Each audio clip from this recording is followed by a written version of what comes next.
Okay guys, so na-scam ako dun sa binili kong paleta. Di ba pinakita ko sa inyo kahapon yung mga nabili ko sa paleta. Ayun o, hanggang ngayon andun pa yung box. Ayan.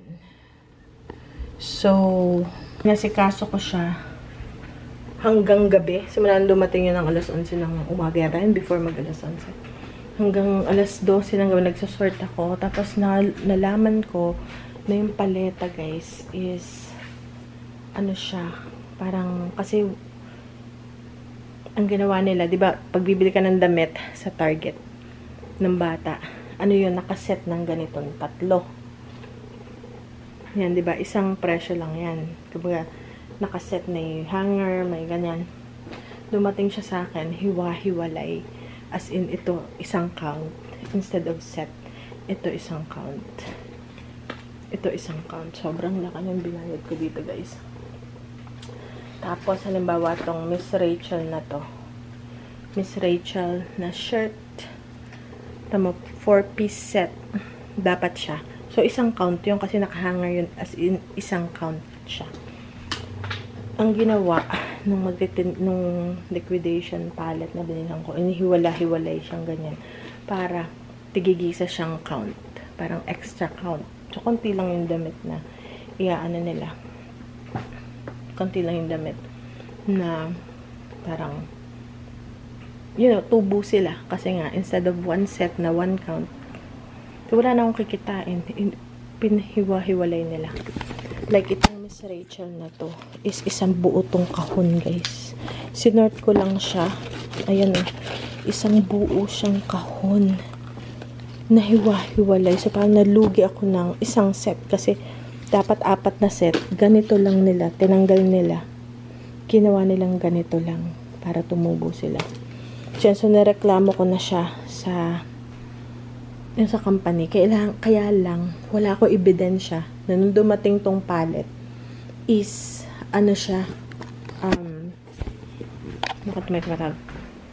wala akong ebidensya na yung paleta ay na ganon. Kasi nung na-realize ko, hindi ko alam, di ba nagbablog ako nun. Hindi ko na i-vlog yung whole process. Nag-unbox ako. Kung meron ako ebidensya. Tapos yung picture nila sa website nung mga damit na possibly na nandun. Walang lumabas kahit isa na nandun. Ang gaganda nung kanilang pinos, mga jackets. Sabi ko, tama to. Siyempre, magbe-base ka sa iyong bid. Depende dun sa picture, diba? Kasi wala naman silang video na pinakita. So, tapos, sobrang daming multiples kaya nito, guys. Ito. Tingnan nyo. Okay, maganda siya, no? 9 months. 9 months for 9 months.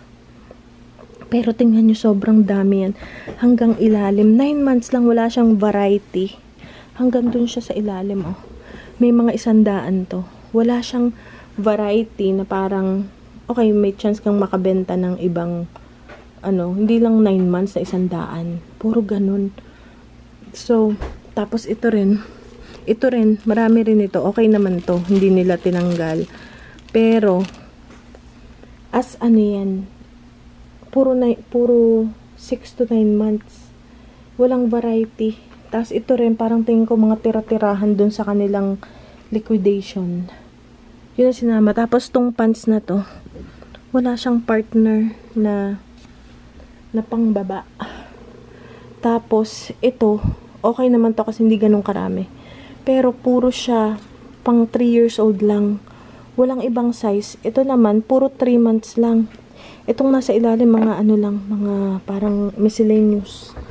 Ito lang yung pwede ng konti. Or, ito lang yung pwede. Na kasi, kahit na pareho sila, iba-iba naman ang size. At least may chance na mabenta. Tsaka ito, hopefully, hindi nila count na 2. Kasi dapat to set. So, yun. So, yun ang problema ko ngayon. Tapos, ito pa, tinakpang ko kasi nga si Bebang. Yan siya natutulog para walang buhok. So, to naman nandito mga pants. Pero okay lang yung pants. Tapos, meron ditong jacket. No, dito dapat meron siyang set na pants. Wala. Ayan, oh. Puro top lang. So, ganun. Tapos, maraming reject. Yung iba mga miscellaneous lang, sinama lang, sari-sari. Wala talagang variety. So, lugi. Lugi tayo, guys. Ayan, sinuot ko. Maghapon na ako. Hapon hanggang kanina umagang. Di pa ako tapos. So, yan yung ating asikasuhin. So, nag-file na ako ng dispute. Doon ka ba? Ay, okay na doon. You can go back pa ba? File na ako ng dispute. Kaya lang, ang problema, hindi ko alam kung mananalo ako sa dispute. Dahil, wala akong ebidensya. Do, kinukwento ko, kung ano nangyayari. Pero kwento lang. Tapos, pinicturean ko lang yung mga items. Kasi hindi, syempre, kailangan nilang protektahan yung kanilang seller. Then, kasi dun sila kumikita. Pero, hindi ko na videohan. Hindi ba nagpa-vlog ako? Hindi ko binag kasi sobrang excited ako. Binuksan ko. Dito ka, kuya. Please, dito ka. So, ang gagawin ko, kasi parang feeling ko, hindi maano yung dispute. Kasi nga wala akong ebidensya. Sabi ko na, yung nasa picture, wala akong mapakita nung bago buksan yung item. Is wala talagang ganun. Na hindi talaga siya nag-show up, walang talaga, wala akong ebidensya. Kundi nung after na na-realize ko, teka muna, ba't ganito to? So yun, so pinicturean ko yung mga tanggal na. Tapos meron kaming yung parang ring camera. So titingin kami doon ng ibang mga ebidensya. Yun guys ang nangyayari. Napakamahal na yung, hindi kasi ako nakinig, kaya dapat talaga makikinig kayo sa asawa nyo. Kasi dapat meron kayong, ako pala, dapat kasi sinabi na ng asawa ko na, mahal, baka hindi worth it, Sabi, hindi, parang, syempre, pagka ganyan, magte-take ka ng risk, kaya lang, sobra naman ito. So ngayon, nahanap pa ng asawa ko yung video. Kasi dito namin siya in-unbox sa harapan. May camera kami dito. So nakita niya. Pero hindi ko alam kung kita doon na hiwa-hiwalay siya. Na hindi siya isang set. Yung ganun. So, yun yung panlaban ko lang. So, tinatransfer ng asawa ko ngayon. Yung makukuha naming ebidensya. Grabe. Parang na-scam siya talaga. Sabi ko, anong klaseng box to? Tapos yun nga, 100 na. Di bali kung 100, okay lang yun. Kasi normal naman yun eh. Pero hindi 100 na 9 size, isang size lang. Paano kayo bibenta yun sa 100 tao? Ay, nag-uumpisa pa lang. So, hindi talaga siya, guys. Hindi siya advisable. So, talagang lugi tayo dun. Hindi ko pa man siya naiibenta. Tapos, hindi ko alam kung kailan ko siya maiibenta. Yung kumaga mauubos. Kasi nga, multiple siya eh. 100. Merong isa, 30 piraso. Isang size lang din. Hindi naman lahat yun ang hinahanap na size. Saka hindi yun yung popular na size na 3 months, 6 months. Hindi kasi popular na size yun eh. Yun, inaasikaso ko tingin ko talaga hindi siya ma-approve or something, but kung ma-approve siya, hindi na siya pwedeng ibalik kasi hindi sila tumatanggap ng yung returns. Do dito, pwede yung nag-returns, pero yung policy kasi nung liquidation.com yun is hindi talaga sila nagbabalik, and yun yung policy nila, so dapat alam mo yun baka bumili. Ang habol ko na lang, at least ma-refund ako dun sa mga missing items kasi parang missing siya kasi hiniwa-hiwalay nila, 'di ba? Sa halip na one set, hiniwa-hiwalay nila para dumami yung count nila na 1,000 or something. Akala nila hindi sila mabubuko, ganun. So yun, problema. Hindi nga ako nakapagluto. Ang nagluto yung asawa ko. Kasi alam niya, stress ako ngayon. Stress ako ngayon. Pero, kanina umaga siya nagluto. So, ngayon, ako naman na magluluto. Wala ako mag-air fried chicken and mashed potato na lang. Para, marami pa akong gagawin. Kasi ko pa yung mga damit. Ano ba yan, guys? Talagang, Pero, before nun, mag-ano muna tayo. Tingnan nyo, guys. Yung ating mangga na binili sa Walmart. Andito pa, nanawa na sobrang dami. Okay, ito yung din natin sa Walmart na mangga. Maghiwa tayo, ayan. Makapagdala nga mamaya. Okay. So, hiwain natin. Sobrang sarap nito, guys.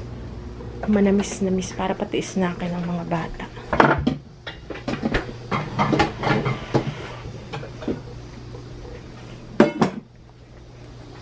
Okay.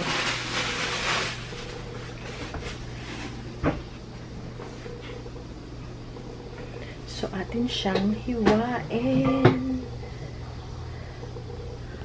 Talaga naman. So, hugasan muna natin. Ito ang ating mangga. Alright. Marami akong tambak dito. Ayan, guys. Naku, malambot na. Gusto ko yung medyo, ay, malutong pa rin. Basta, so, ang ginawa ko, pagkabili ko nito, uy, tingnan nyo naman. Pagkabili ko nito, ang bango. Pero ano, sa Pinas, dati, mangain kami ng mangga. Kami yung buong pamilya. Alam niyo ang nangyari sa amin. Siguro yung mangga kakabomba pa lang. Alam niyo yung diba doon ini-spray yan? Alam mo ang nangyari sa amin? Nagkaroon kami ng pigsa. Kasi ano daw to? Mainit sa katawan. Pero ito, hindi naman kami pinipigsa. Pero sa Pinas, guys, I think talaga dahil ng bomba. Kasi doon sa aming lugar, puso talaga yung ano, yung binubombahan, di ba? Yung kita mo pa nasa puno yung mga tao, walang mask. No, nothing, nagbobomba ng mangga. Tapos, pag ano, minsan sasabihan kanila, ano, magbobomba, pasok kayo ng bahay. Siyempre, mga bintana naman dun, open, or ano lang. So, ano kami, talagang nawiwisikan ka talaga. Kahit yung sa kapitbahay ang bubombahin, mawiwisikan ka. So, takbo kami noon. Ganda ako, pasok kami sa bahay, sinarang pinto, bintana.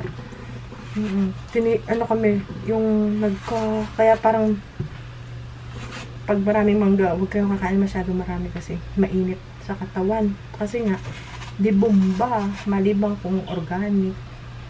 Ayun sa amin, organic. Kasi may mga puno rin kami ng mangga. Eh kaso yung sa kapitbahay, kailangan bombahan kasi kontrata na yata yun. Yung parang may kumontrata na. May komisyon ka pag hinarvest. Ganun. Ayun sa amin, ayaw namin ng may bomba. Eh siguro, tapos pagkatapos nun, din sa amin walang bomba. Ala, ba't ko dito nailagay? Wait.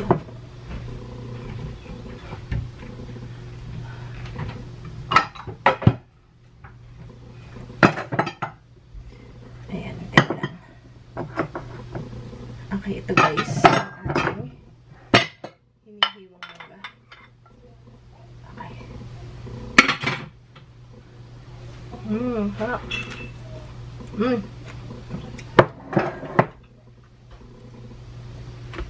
Tama. So, yun sa amin, walang bomba. Yung sa kapitbahay meron. Tapos, after maybe isang linggo, ilang araw, yung amin, namumunga na rin dahil nga, nawisikan. Ganun. Meron kaming pahuhutan. Si mother, maraming tanim yung mangga doon. May manggang Indian mango, may apple mango. Hindi ko pa alam, basta marami siyang tanim. Yung pahuhutan, yung maliliit na mangga, masarap yun sa mga sausawan, panghalo. Yung may sibuyas, may namumunga. Yun yung paho. Alam mong hinog na yung pag nalaglag na, parang ganun, yung variety ng mangga. Pag nalaglag na, hinog na. Pag hindi pa nalaglag, hilaw pa. Saka mo lang siya, hindi yata paho yun, ibang klase. Saka mo lang siya, hintayin mo siyang malaglag. Huwag mong bubun. Kasi pag nalaglag na siya, matamis na. So, nag-aabang lang kami pag season ng mangga. Yung punong yun na pag nahulog, ano na siya, okay na. Tingnan nyo naman. Ito, kinakain namin tong mangga. Hindi kami nagkakaroon ng ano. Ewan ko, ba't ganun? Grabe yung pigsa. Ano po? Grabe.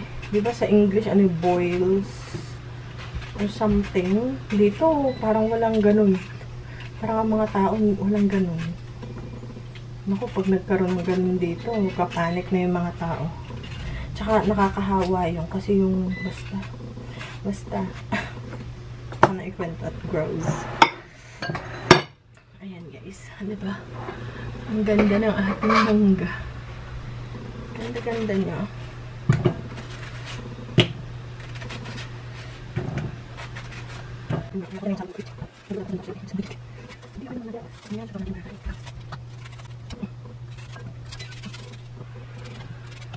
Ayan guys, masarap.